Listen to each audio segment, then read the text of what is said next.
involved in the election.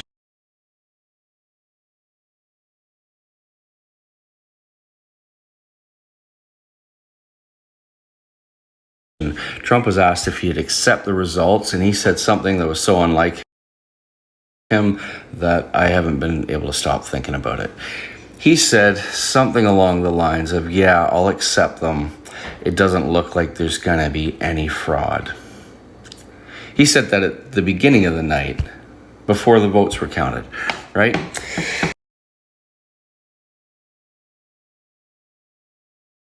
Loses, man. What? You're fucked, dude. I'm fucked.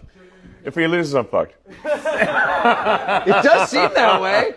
You can't just be like, yo, Yeah, I'm like, how long do you think my prison sentence is going to be? Do you think?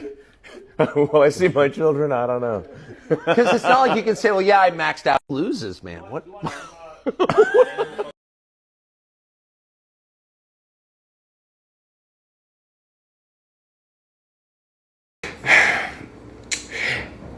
And that comment is nothing like anything he's ever said in the past decade, really, And it made me think about how in the past few weeks, he stopped trying to appeal to new voters. He stopped focusing on battleground states, and he started focusing on Democratic strongholds like New York and California, as if working the battleground states was somehow not all that important to him.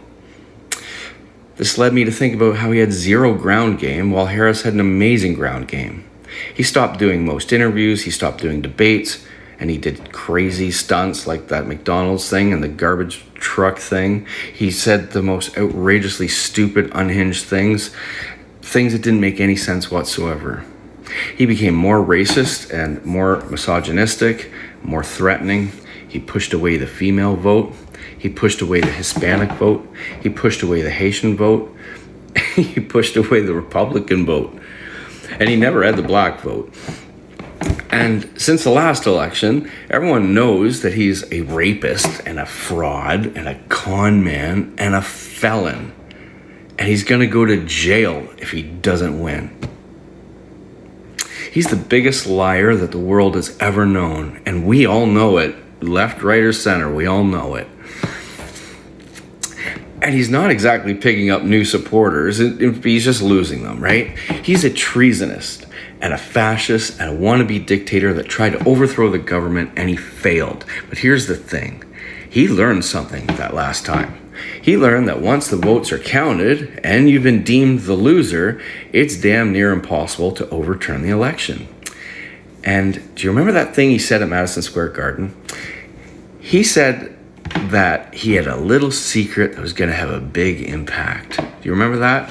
He looked absolutely giddy. There's a line in a Martin Scorsese film, Gangs in New York. Love that movie. And the line sits with me. And the line is this. Remember the first rule of politics. The ballots don't make the results. The counters make the results. The counters. Keep counting. Then I remember the Elon Musk interview with Tucker Carlson. Elon said something like, if Trump doesn't win, I'll go to prison. You remember that? And he made it sound like he's going to go there for a long time. But why would Elon go to prison if Trump didn't win? That didn't really make any sense. Is it because he is talking to Putin? Well, maybe, but why was he even talking to Putin? The only reason that I can come up with that he'd be talking to Putin is because he wanted to help Trump win the election through any means necessary, right? And then I think about Elon's companies, the self-driving cars, the robots, the spaceships, the artificial intelligence technology. Is it really a stretch for the richest man on earth with endless money and endless resources to have the ability to obtain a couple voting machines so he can analyze them and figure out how to manipulate them without touching them? Is that really a stretch? Think about this.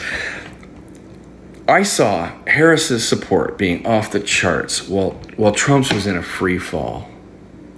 And women came out to vote. They came out in numbers. So what's more likely? That women stood in line for hours to vote against their own rights, or that Trump tried to overturn the election through any means necessary because he's going to go to prison? The one thing that I know for sure is that Trump said it didn't look like there was going to be any fraud. And he said that before the votes were counted. And I've never heard him say a truthful thing in his whole life. Moments after the first couple states were called in the election, Trump was asked if he'd accept the results, and he said something that was so unlike him that I haven't been able to stop thinking about it. He said something along the lines of, yeah, I'll accept them. It doesn't look like there's going to be any fraud. He said that at the beginning of the night, before the votes were counted, right? And that comment is nothing like anything he's ever said in the past decade, really, you know? And it made me think about how in the past few weeks, he stopped trying to appeal to new voters. He stopped focusing on battleground states, and he started focusing on Democratic strongholds like New York